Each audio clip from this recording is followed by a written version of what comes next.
Good morning, everyone. My name is Anna. I'm a wife of an addict in recovery, and I'm also recovering myself from codependency. Good Saturday morning. Today I wanted to come on, seeing the last few lives were just a good jumping off point, I felt. If there were any newcomers to the page that wanted to know what Mitchell and I's story looked like from beginning to basically now. And so we went over that the last three lives. So if you want to see what it looked like, you know, kind of encompasses, and then the relapses and the recovery, the last three videos are about that and about our journey. Now, today, I really wanted to talk about what do we do when we're in the insanity. Because I really tried to think more about if putting myself back in the position of loving someone in active addiction. What are some things that family members can really focus on? What are things that we as family members can do that can not only support ourselves but also support our loved ones in active addiction? How can we basically become those possibility makers? So I really wanted to go over today, what do we do as family members when we feel we're in the insanity or we get stuck in that insanity? What can we do to support ourselves and them? What do we do when they're lying to us? What do they do? What do we do when it just feels like they never listen or they're always argumentative? How do we speak to them? What do we do? What can we create those possibilities? So we're going to go over that today. So I want to just start off with what is insanity. If you're a family member, chances are, even if you haven't used that word, you feel it and you know it. And what that insanity looks like is, just like it states, you feel like you know something is going on. Your intuition is just going off and saying something's wrong. And yet you go to the person that has addiction and they look back at you and they tell you everything is fine. Nothing's going on. The insanity is right there. The insanity can also be that you sit down and you feel like you had a very good conversation with your loved one in addiction. And you feel like they were going to tell you they were going to do A, B, and C. And then all of a sudden you find yourself just back in the same cycle. And nothing's changing, and you go back and you say, hey, you said you'd do it. No, I never said I was going to do that, or I'm better, it's okay. It's always that insanity cycle that's going over and over, back and forth, back and forth. Insanity is where I feel like physically there were times that I would hold my head and almost put pressure on either side of my head because it just felt so insane. It's finding a substance and giving it to that person, and that person's still looking back and go, that's not mine, or that was old. So I know you know what the definition of insanity is. It's the same cycle over and over.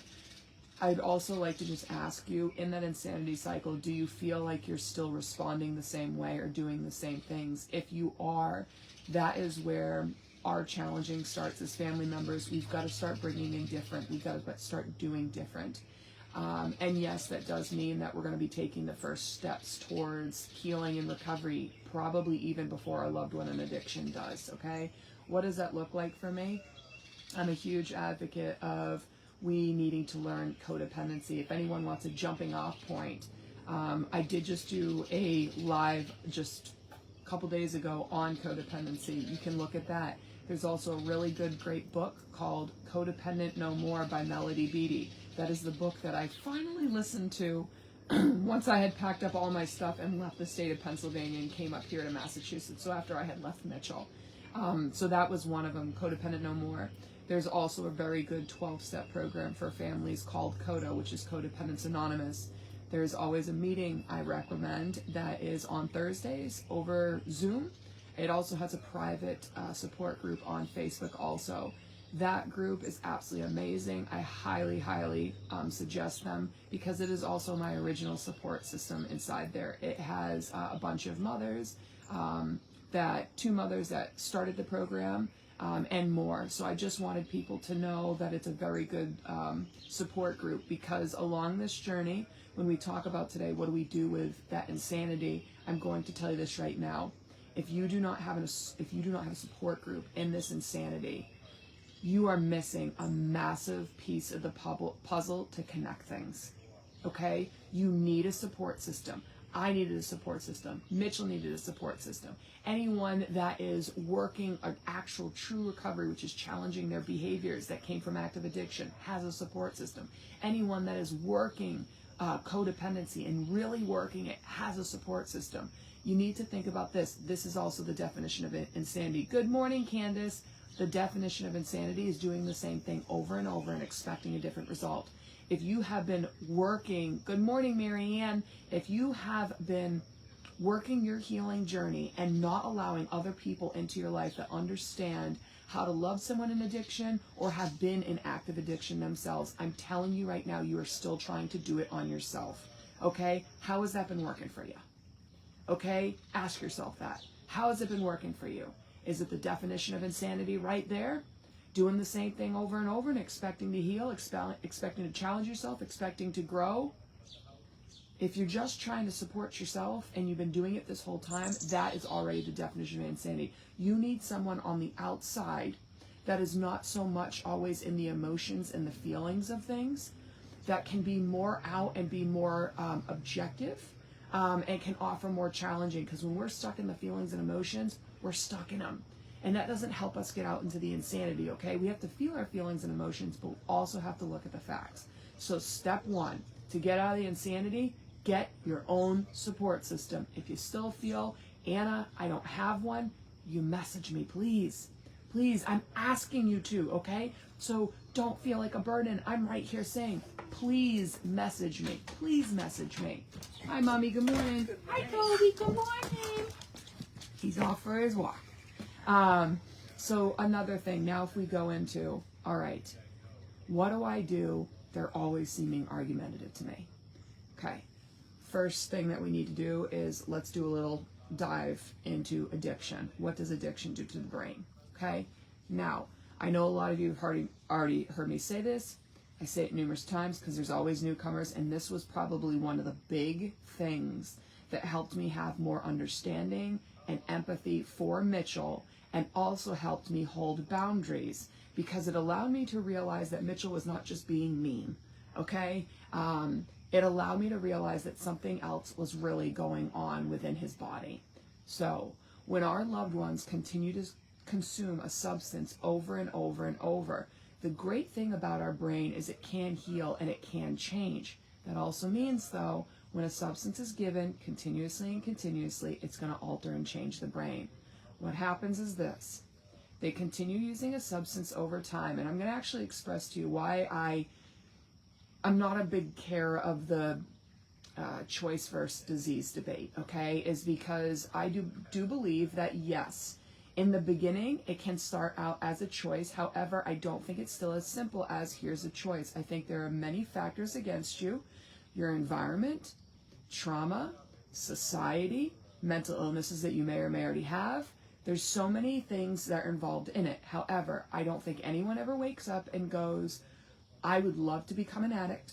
I would love to destroy my life. I would love to lose my family. I would love to lose all my hopes, my morals, and my goals and values. I don't believe that. What I actually believe is, this is not a fact when I say this, guys. This is just my belief when I state this one. I actually believe before anyone is an addict, they're actually a codependent themselves. What do I mean by that?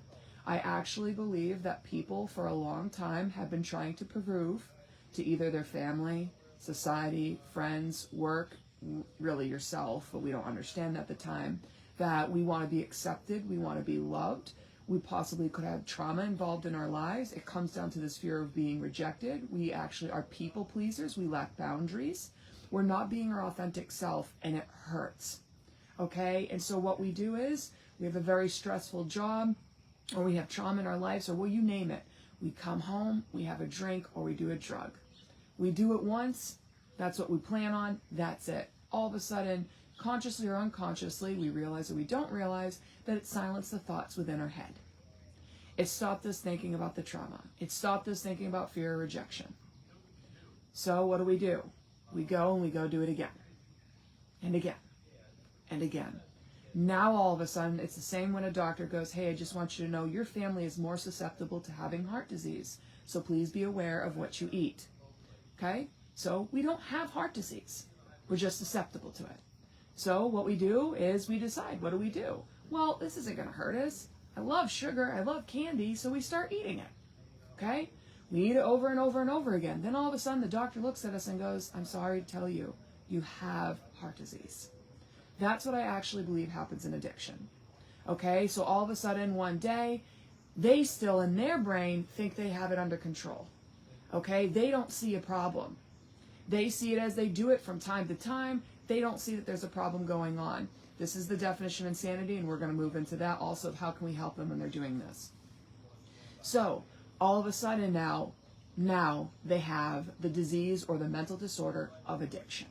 It doesn't come down to that simplicity of a choice. And even if you go by Anna, they have to make the choice to go to rehab. You're right, they do. I'm not going to take that away from you.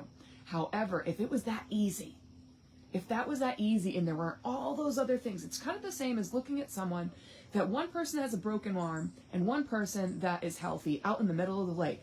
Swim in, swim in. It's so easy. Just swim, swim in, swim in. Well, the person that's healthy, swim right in. The person with the broken arm, it's going to be hard for them to swim in. So that's my thing. And so now we're going to talk a little bit more about the brain. So they continue doing the choice, or they continue using over and over and over again. So what happens with the brain? Well, in a healthy brain, what we do is we both use survival brain, and we also use the frontal lobe, logic and reasoning. A healthy brain will use logic and reasoning way more. So what does that mean, logic and reasoning? The frontal lobe is what we call the wise brain, okay? It has to do with us thinking about really cause and effect. If I make this choice, what's going to happen here? Okay, if I take this money from my family, will there be money to pay the bills? You know, if I lie right now, is that actually a really good thing, or will that upset maybe my husband more? We're not thinking about that. What's happening now with someone in addiction, and this is why you're getting that feeling of, they always fight me, Anna, or they're always lying. This is the reason why. So what's happening is a brain in active addiction doesn't fire a lot of the times anymore up here to logic and reasoning. They fire to the midbrain, which is called your survival brain. It is your 15-second brain.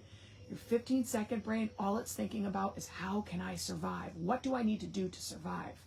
So what does that look like? Fight, flight, play dead, freeze, and fawn.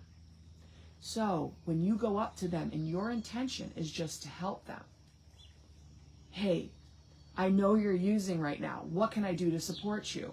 Their brain does not fire up to logic and reasoning and go, oh, I can see right now and right here that my loved one is very concerned. I really should tell him the truth because maybe I can receive help. No, the pride and ego is also at play, because the pride and ego is also, I feel, a way in the form of the survival brain. How do I get out of this?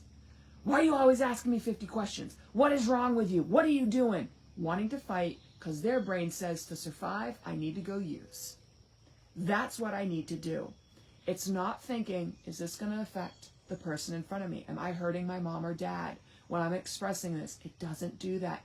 It goes straight to survival brain, 15 seconds. So you're going to get them fighting.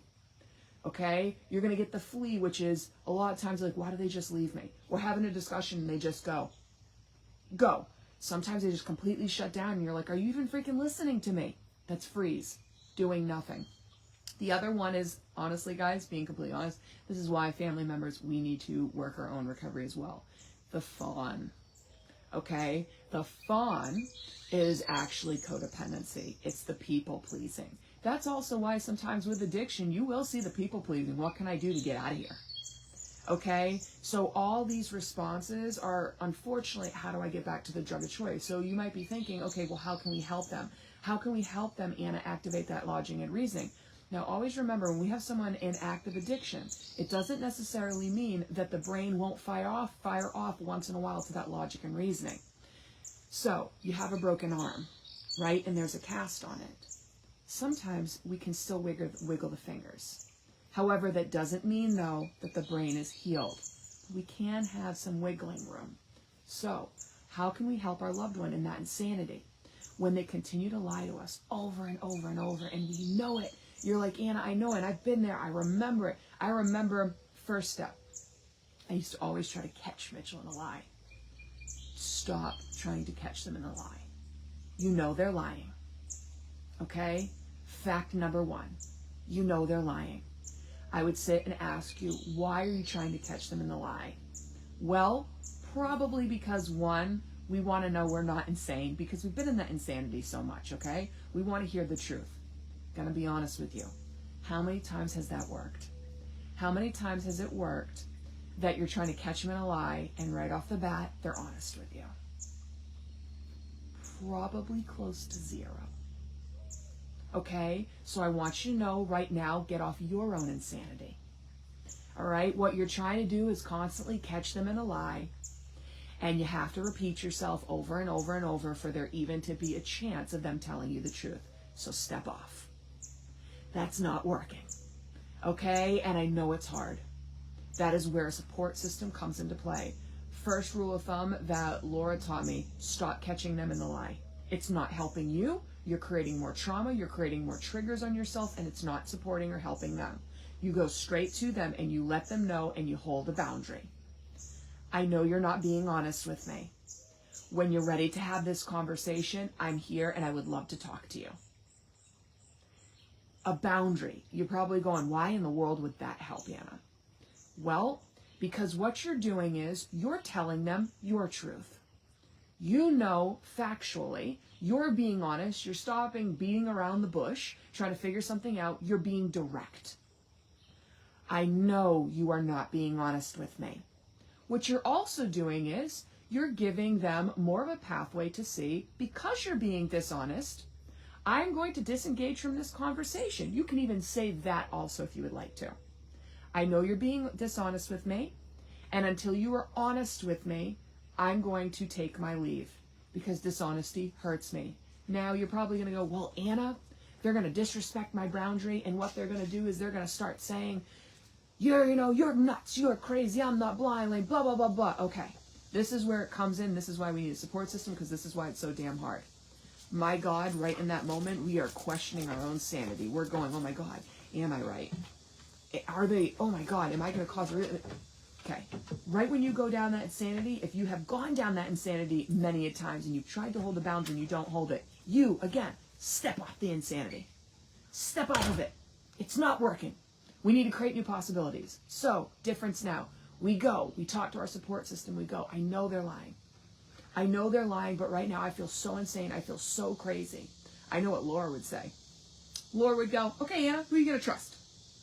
Are you going to trust me telling you right now, hold this boundary, or are you going to trust the person that has lied to you numerous times? Who are you going to trust? And I'm not going to lie to you. My brain goes, and she goes, okay, do you actually really trust them?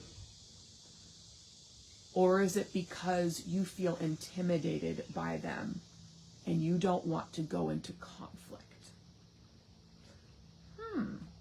I've never thought about that before, Laura. This is why a support system is fantastic. Because now all of a sudden I think to myself and go, wait a minute, what am I doing? Is it because of what I've said as I've always wanted to believe him and believe he's telling me the truth? Or is it really because I'm intimidated by the addict and I don't want to go into conflict? I don't want him yelling at me. I don't want me second guessing myself. So do I just always push over? Bingo. So support system helps me go, okay, to support my loved one in addiction, I cannot push over. I need to continue to be direct. I need to let him know that his behaviors, no matter what, addiction or not, they're not excusable. And that's what I think people have a problem with the choice debate. They believe that if we go down to choice, that if it's not a choice and it comes as disease, that we have to be okay with it. No one has ever said we had to be okay with it. And I'm going to tell you this right now. If anyone has that, you tell them to come to me. Okay? Just because you have had trauma in your life, just because you have the disease of addiction, just because you have a mental illness, does not give you the right to hurt other people. Okay? I need everyone to hear that. So, if we understand that this is either a mental disorder or this is a disease, please know, just because someone has that, it never gives them the right or the excuse or the lack of accountability. My husband has always had to take accountability for his actions. I'll stand corrected and say this way. If he would like me in his life. Okay? When it had to do with the addiction, if Mitchell did not take accountability for his actions, we would not be here. I would not stand for that anymore because I pushed aside and allowed that to continue an act of addiction.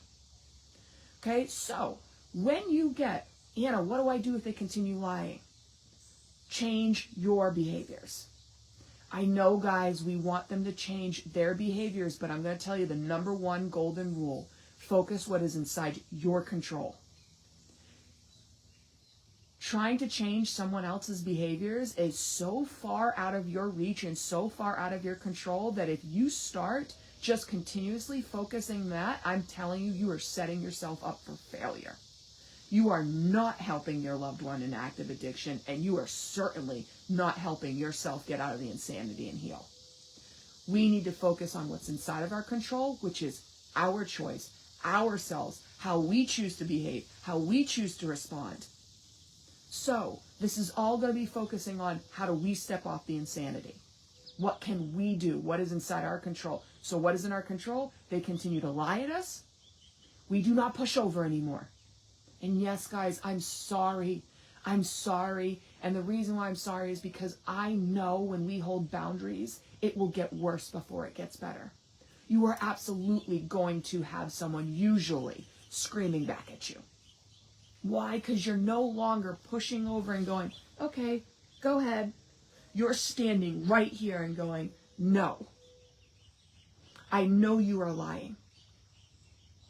And for you to have access to me, because I have realized I am worth it. I am important too, and I deserve healing. I know you are lying to me, and the lies hurt. I am willing, though, don't say but, because but negates everything before. I am willing to have a discussion with you when you are honest with me. That is what you are doing. That is allowing someone to realize an opportunity to go, okay, am I doing something wrong? Am I hurting my mom or dad? Am I hurting my spouse? Am I hurting my friends? Am I hurting these people? That allows more of a possibility to think instead of us just going, don't want conflict, go right through. That's not going to support anyone. And that's what this live is about. How can we support our loved one in active addiction? This is one massive way. Boundaries are going to be key. Speaking up for yourself is going to be key, but having that action step with it. Not just saying, you're hurting me, you're hurting me, you're hurting me. That's fantastic. That's great. You're speaking up for yourself. But remember, an addict is not thinking with logic and reasoning. They are not going to listen to our Oscar-worthy speeches. They are listening to 15 seconds of you. After that 15 seconds, it's basically mine's wiped. I'm going to use my substance. So what can we say in 15 seconds? Be direct. What can we do? And we've got to do it consistency. Okay? Now, well, Anna, I feel that they don't even listen to me. They're always in fight response. So I understand about the lying. I'm good on that. I know what boundary. But they always fight me. And I feel like they don't ever listen to me. Okay. So there are different ways that we can do to try to create more of a possibility to be heard. I am never going to tell you guys that this is 100% because it's not. Why can I give you that truth? Well, because it's not. It's dependent on another person as well. If it was just dependent on you and you did it 100% of the time, fantastic, 100% of the time. However, this is dependent on somebody else. So what I'm about to tell you is it can create possibilities of it. And damn well better possibilities than if we don't do these things, okay? So first, when you go and engage with them, are you going already in an attacking manner? Are you going with your voice raised, your body language tense? Are you going to them when they're high or drunk? If you said yes to any of these, you've got to step off the insanity. I'm going to ask you. When they're high and drunk and you go and talk to them, has anything ever changed in the result? Or has it always been they fight you or they don't listen to you or they don't remember the next day? Step off the insanity, okay? Again, what can we do? So what we can do, first thing as well, we do not engage with someone when they are high or drunk. Okay? When they are high or drunk, we do not engage with them. No matter how much they piss you off, no matter how much you're hurt by them, no matter how you're frustrated with them, and you might go, well, what can I do with it, Anna? Here comes that great support system again. You don't just sit with it. You contact your support system, just like I did with Tracy about 2 weeks ago. Called her up. I was frustrated. I was hurt. I called her up. I expressed myself. I felt so much better afterwards. Okay? You call up your support system. You express yourself. Another thing that in which you can do in that moment, you don't have to send it. You don't have to give it to them if you don't want to. There are a few letters that you could write. You could write what's called an impact letter. You could sit down. You could all your anger and your frustrations out. You can write down everything that you feel that the addiction has impacted you. How has it impacted your love life? How has it impacted if it's your child? How has it impacted your relationship with your child? How has it impacted your finances? How has it impacted your family? How has it impacted your mind? How has it just affected your life in general? Write it all down. Can you give it to it? Yeah, you have free will. You absolutely can. If you don't want to, at least it's expression. You do not engage with them. The reason being, when they are high or drunk, you are not going to have any chance generally of this up here, of the frontal lobe. They are not going to think with you with logic and reasoning. They are going to look at you and they are going to see you as an attack. So they are 15-second brain. They're going to fight, flight, play dead, freeze. That's what they're going to do. Okay? That is why you always get the fighting and you get the lying. So do not engage. I'm telling you right now, it is pointless. What you do is you talk to them the next morning or time when they are sober. Yes, sometimes they look like hell and they feel so much shame and they feel so much guilt, and you might be going, Anna, but I don't want to talk to them now. Now they're hurting. No, this is the best opportunity because they're feeling. Addiction numbs you. But when you are in shame and guilt, you are feeling. And I can't tell you how many people we have helped get into rehab when they are feeling shame and guilt. That is the spot. Because they are feeling that shame and guilt, they know that they are doing things that are hurting. That is the time to go, hey, I called the back of the insurance card.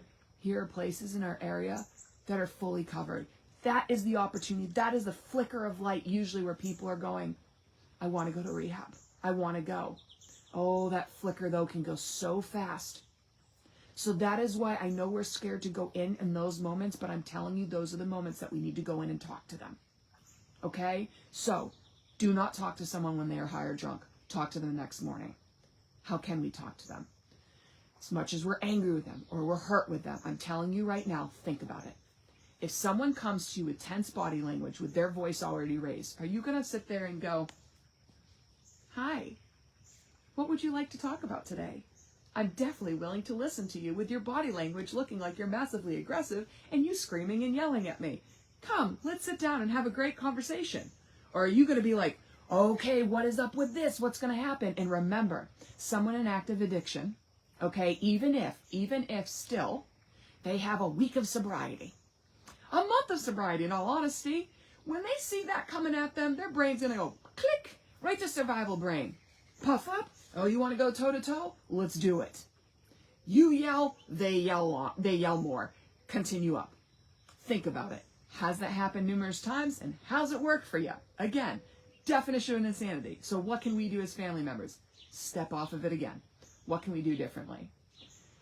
Trust me, guys, I know it's one of the freaking hardest things to do when we are so angry with them and hurt by them, to come up and to be calm. Okay, that is again why we need support system. I needed Laura. I remember Laura before, actually, a little bit before I was going to leave Mitchell. I was mad at Mitchell. Okay, and I don't swear.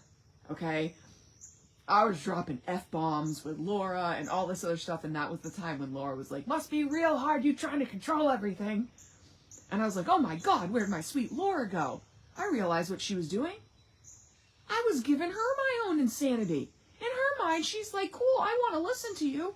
I've been listening to you, but you're freaking out right now, and you're freaking out right now because you're trying to control an addict from lying to you. That's when she was like, Hannah, he's an addict. I'm not saying it's right. What I'm telling you, though, this is true. This is fact. An addict is going to lie to you, and you're pissed because he's lying to you. So what I'm asking you to do is, what are you going to do with that lie? Instead of continue to get pissed off at him because he lied to you. I was in so much of the insanity that I know Laura was like, Jesus, this isn't even mine, and I feel like I'm in the insanity right now talking to Anna. So what she was trying to do is like, protect yourself, and also be like, get off, Anna. He's not going to tell you the truth. So maybe what you should be mad at or direct your energy and anger at, it's something else that you actually can control. What boundary are you going to hold? What choice are you going to make? Because you're just continuously getting mad at an addict for lying to you when the fact is they're going to lie to you. God, you're wasting your life force and your energy over there. So, she also said, Anna, I know you're angry and you have every right to be angry. Do you think Mitchell's going to be receptive to this? I know my mind went, I don't give a crap. Okay, and she said, I understand that. So then what's your intention? That's when I really realized my intention was to hurt Mitchell. My intention was not to have him to listen. Okay, so that was another step of realizing that I needed to get out. Okay, that's not me. My intention is never to hurt anyone. Okay, that actually makes me feel a lot of shame and guilt, to be honest. And the reason why is because I know that is so far away from my authentic self. I always want to see the good in people. So what it needs to be is we need to process. We need to understand what we want to express, and we need to calmly go to our loved one. We need to go with a calm voice, calm body language if possible, okay? And what we do is we ask one question, okay? One question at a time. Because as much as I do know, I am Buddy the Elf, and I will ask you what your favorite color is, what your favorite season is, what's the best time of the day, all this. We can't do that, because think about it this way also, please. I come to you, I go, hey, how are you doing today? Are you sure you're okay? What happened today? Are you sure you're okay? I feel like you're not. Do you want to communicate with someone that does that? Or do you want to be like, holy crap, step off? Okay? So, same goes. Remember, our loved one is more active in their survival brain. 15 seconds. What's going to help them come up to logic and reasoning? Not coming in a fighting stance. Okay? Calming voice. One question at a time so it doesn't seem like an attack. I want everyone to know, I know it's not our intention. Okay? And I know we feel like we're not attacking. What I'll just say is to someone in survival brain, when we are asking multiple questions or we are heightened, it feels like an attack. It doesn't mean we're doing it. It just feels like it. So what we're doing is we're trying to create more possibilities. So you go to them calmly. Okay, next day they're feeling shame and guilt. You can look at them and you can say, tell me how you're feeling. Sometimes they actually will say, I'm feeling a lot of shame and I'm feeling a lot of guilt. Reflect back to them what you heard. So you're validating their experience. What I heard you say is you're feeling a lot of shame and guilt. Why do you feel you're feeling that way? So now next question. I'm feeling this way because I don't know what to do anymore. I just feel so lost in my addiction. I always keep getting so pulled back. That sounds extremely difficult to feel like you know what's going on, but you feel like you continue to get pulled back. Validating them. It is. What do you think you can do about that? And they might look and go, I'm unsure. I don't know what to do. This is where you can offer your support, and it's not enabling. Good morning, Melanie. You can go, would you like me to take your insurance card and call the back and see what places you're fully covered under? Sometimes, because they don't know how to get out, they will look at you and go, yes, please, please, do it. It's not enabling because you're focusing on recovery. For me personally, guys, good morning, Dawn. For me personally, I honestly think if you can already get their insurance card and you can call the back of the insurance card and get a list of fully covered inpatient and outpatients, I actually think it's more beneficial that when they're in those moments to already tell them, hey, I have places I know where you're 100% covered and we can call together. Right there, because sometimes when we're like, would you like me to call, they get that initial scare. And it's not that they don't want to do it, they get that fear. So now if we're like, we already have it, and I've actually, and I know there's a bunch of people that can come on, we've basically said, let's do that. And so when the instant happens, we're already prepared and ready. And you can ask, I admit, because I work with a lot of clients that are wives, a lot of wives have done that and their husbands have gone into rehab after that. Okay, because they have already had it prepared for those moments. Okay, so what it is what I just actually expressed to you is it's a combo of two different communication styles, healthy communication styles. It's called reflective listening, which reflective listening is that we're more validating someone's experiences. We're just reflecting back what we heard, okay? That is very important because it also allows our loved one to hear what they just expressed. So sometimes if we feel like they say things that don't make sense, if we just repeat it back to them and don't add our own words and don't say, does this sound ridiculous? Don't do that, okay? Trust me, I know it. I know how hard it's not to do that, okay? But if we do that, that is an engagement for fight, okay? It's going to activate the survival brain, okay? So if we just go in and we just come in and we say, don't go, well, obviously if you make this choice, it's not, don't do that. That sounds really hard. And just repeating back what they said. What that's doing is allowing them the opportunity to hear what they actually just expressed. I can't tell you how many times with Mitchell, even in early recovery, with Mitchell, he's once in a while going, stop coaching me, okay? And the reason is, though, because it does help him hear what he just said. Because sometimes he does. He gets so caught up in his feelings and emotions that it's just a blurt. But if I just calmly repeat back what I heard you say was, and I repeat back, Mitchell either will go, that's not what I said. And so I go, can you tell me more of what you mean? And he'll tell me more. Other times, I'll repeat back, and he'll get irritated. But later on, Mitchell comes back to me, and he calmly takes accountability, because the reason why he got irritated is because stop telling me, you told me so. And I'm like, that's not my intention when I do that. My intention is just to help us understand and me understand what you're trying to communicate to me. That's not what I'm saying. That's what his core beliefs say. His core beliefs say people think they're better than me, which ultimately means to Mitchell, and he's admitted this, that I'm not good enough. Okay? So for me, that gives me also knowledge when I actually do see how Mitchell responds to things, and that I slow my processes down too and use these coping skills, because I don't get caught up as much in my feelings and emotions. Okay? So that's what reflective listening is. It allows them to hear and activate that logic and reasoning. You're helping them activate the logic and reasoning brain. The same thing as when you hold boundaries and you let them know, when I am lied to, it really hurts me, and I know you're being dishonest. I do want to hear you, though. So when you're willing, I'm right here for you. You're helping them activate the logic and reasoning. When you're coming and no longer talking to them when they are high or drunk, and you're talking to them when they're feeling, you're helping them activate the logic and reasoning. Every time you hold a boundary and you hold it consistently, you're helping them activate the logic and reasoning. When you reach out to your support system and you process your feelings more and deeper, and so you're not coming with them with that enhanced body language that they see as threatening, even if it's not our intention, and the heightened voice, which is not our intention to hurt, I'm telling you, when you do calm and you do these, you're helping them activate the logic and reasoning. So if someone asks me, like, how do we step off the insanity? You're stepping off the insanity because when you're on the insanity and you continue to do the same thing over and over yourself as well, all you're doing is, both of you, in all honesty, you're both just activating your survival response. That is why when you go to him or you go to someone, I'm sorry I keep saying him, I apologize for that, because addicts are not just men. They are anybody, okay? I say it because just know I don't have the intention of hurting one type of person. It is because my truth, my subjective truth, unfortunately, was with Mitchell, okay? And that's why I always continue to say him. So I apologize to that, and I want you to know that it can be anybody, okay? It doesn't have to be our spouse. It doesn't have to be our child. It could be a coworker. It could be a family. It could be a friend. It could be anybody, okay?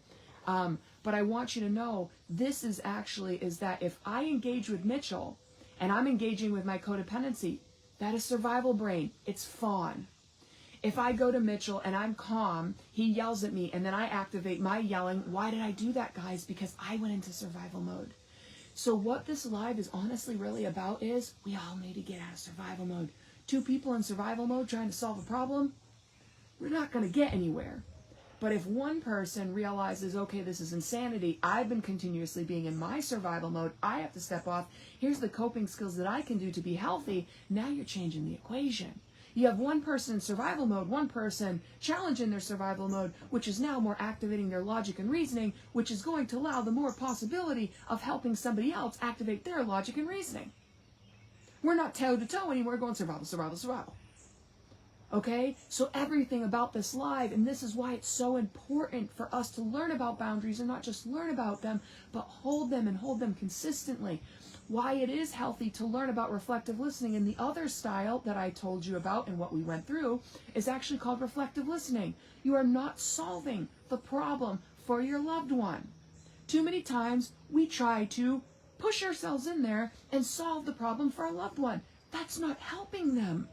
Solving the problem for them is not helping them. That is why, if, again, it's not coming down to logic and reasoning, it's not even coming down to that choice, if you want to put it that way, when all of a sudden they're like, oh, I don't have money anymore, can't pay for my bills. Hey, Mom, Dad, I don't have any money. Can you pay for my bills?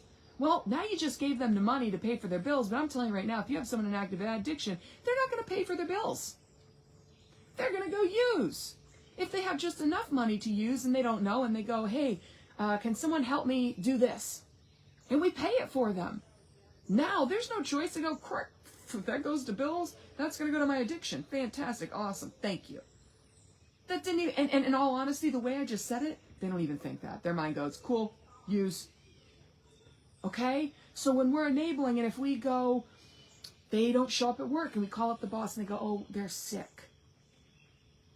What natural consequence did they just have for their addiction? Why in the world would our loved one think that addiction is such a big problem when they do still have the roof over their head, when they still have the job, when they still have incoming money, when the bills are paid, when their loved one is still offering their connection to them? When in all honesty, we got to sit and ask ourselves, why are we allowing someone access to us when we're being treated like crap? Why do we do it? What is that actually showing somebody? You can continue. I'm going to tell you exactly what it's telling someone. And again, this isn't our intention. This isn't what we're saying. I'm just showing you our behaviors. What it shows another person. Someone continues to treat us like crap. Someone continues to treat us with disrespect. What we are showing them is, you can continue doing that and have access to me. And generally, the reason why that is happening is because we lack boundaries. Because if someone treats us with disrespect, our boundary should already be in place and go, hey, I really care about you. I just feel really disrespected from you right now, so I'm going to take my leave right now. Therefore, someone can't disrespect me. Or if they do, I walk right away and show them, you can't disrespect me. Next, it's not allowable. But the way someone keeps coming in and they're like, they're disrespecting me, well, chances are it's because we're lacking boundaries. We're still, as much as we're not saying, I allow you, someone treats us like crap and we still give them access to us. What does that show someone? You can continue to treat me like crap. You can continue to lie to me. You can continue to abuse me. You can continue to steal my things. You can continue to do these things and come on over. Keep having access to me. That is why on a live in the past, I looked at Mitchell and I told Mitchell, when Mitchell said, I treated Anna like crap, I stopped him on the live and I said, I allowed you to treat me like crap and like a doormat. Because there was actually a lot of power in that. First there was shame and guilt. Oh my God, I allowed someone to do that. But then there was like, yeah, well, because now it's in my control and I don't have to do that, you're not ever going to do it again. There was so much power in that. This is my boundary. You are not allowed to treat me like crap. Okay? So, this whole live has honestly been about, 1, how do we step off the insanity? 2, how can we help our loved one when it is fact that their brain actually rewires and goes more time to survival brain than logic and reasoning? How can we create possibilities of turning that logic reasoning onto them? We can get a support system so we can continue to process so we step off the insanity. We can hold boundaries, okay, and hold them consistently, which helps them activate the logic and reasoning. We can step off the insanity and go, I know you are being dishonest with me. It hurts me when this happens. When you are ready, I am here. So they can make, again, now their own choices, which is going to activate their brain, okay? When they are yelling and screaming at us, we disengage, okay? That is one we didn't go a little bit into, but I will say, if someone is yelling at you, you look at them. I love you very much, and I'd love to have this conversation with you. However, you are yelling at me. If you continue to yell at me, I am going to leave. They continue to yell, you leave. Now, I've had people that say they follow me. I'm going to flat out tell you this right now. I'm going to call you for what it is. If you tell someone you need space and they follow you, it is abuse. Okay? It is abuse. So I just need you to know that. If you ask for space and someone continues to follow you, no is a complete sentence and a complete boundary. If you tell someone no and they continue to follow you, that is abuse and you need to get to somewhere safe. You leave then if you need to. And I know, we go, why do I have to leave? This is my house too. Do not let your pride and ego get in your way of your safety. Do you hear me? Do not let your pride and ego get in the way of your safety because you're trying to give them a what for. You are right. That is your home too. But your safety is your main priority. You get out and you give yourself space. Okay? That is a reason why I had to pack up my things and actually leave. So I just need people to know that. So if you're engaging with someone and they're screaming and yelling and they're not making sense or they're gaslighting you, you disengage from that conversation right then and there. That is a boundary and that can step off the insanity on your part, and it actually helps our loved one in active addiction. All of this is how we can step off and how we can create possibilities of recovery for them by activating or helping activate the possibility of this brain, the logic and reasoning. If you ask me, where does recovery come from, Anna? What part of the brain? I can tell you right now, it does not come from survival. Where does it come from? Up here. Hence why when they go to rehab and there are places that offer poetry, art, writing, animal therapy, all different types, yoga, Reiki, play dates of acting like a child. I know people like, I'm not sending you a place that. Why? What the hell? Okay, let me tell you something. 2 parts of the brain that people in active addiction have to turn back on. Same, honestly, from family members. That is why I'm a massive advocate for families. We have to turn these on as well. I wish there were places out there for us that we could have outpatient rehabs as well. And that is my ultimate goal. If I frickin' win the frickin' millions, I'm going to create an outpatient for family members and a retreat, okay? Because we need this just as much. 2 parts of the brain, okay? We need to turn back on the wise mind. So we need to turn on logic and reasoning. How do we activate that? Playing games, puzzles, logic and reasoning games, the arts, poetry. It all you have to think. You have to think outside the box. Also what it does is, the other part of the brain, we have to turn on the imagination part of our brain again. It actually shuts off in trauma. That is why the majority of the time we always feel stuck. We feel stuck because our imagination part is not on, so it's harder for us to think about different possibilities. What would it look like if I leave my person that is in active addiction? What does it look like if I actually held these boundaries? What if it looks like if I actually focus on me? No, what we do is we streamline and we go, we need to fix this. We need to fix our loved one in addiction because if I fix this, everything will be better. That's survival brain. That's trauma response. So we need to also learn how to activate our imagination. That is why where Mitchell went to rehab, Alpine Recovery Lodge, on Saturdays, Laura always did something with them that was childlike. Child games, dress-ups, putting on plays, things like that, because it activated the imagination part of the brain. I understand we look at it as that's silly. It's not silly, man. You're activating that part of the brain that you need also for recovery. These are 2 parts of the brain, okay? So guys, I hope this live really helped, especially for family members, of how can we support our loved one in addiction and how can we also support ourselves. And I hope it really showed that we need to focus on the things that are inside our control, okay guys? But I love you guys very much. I hope you have a fantastic weekend. Also, I'm going to post something in a moment. It is Mitchell's 6 months of getting back up again after that relapse 6 months ago on January 20th, and I am damn freaking proud of him. So I'm going to post something he doesn't know, because I know I have been contemplating for a long time, is like, does he lose all his time? And as much as I believe Mitchell absolutely has almost 6 years in fighting for recovery, and I do believe that. However, it doesn't even matter about that. It matters about getting back up. And I feel it is a 6-month date of getting back up, of continuing the recovery journey and not staying in it. So I love you guys. Help me congratulate Mitchell when I do that post. It'd be fantastic if you're wanting to. Don't do it in a codependent manner if you want to. But I love you guys very much. I hope you have a fantastic day. And remember, if it's the weekend and you're out of work, even if you are at work, go do something for you, even if it's 15 minutes or half an hour, right? Love you guys. Take care. Bye.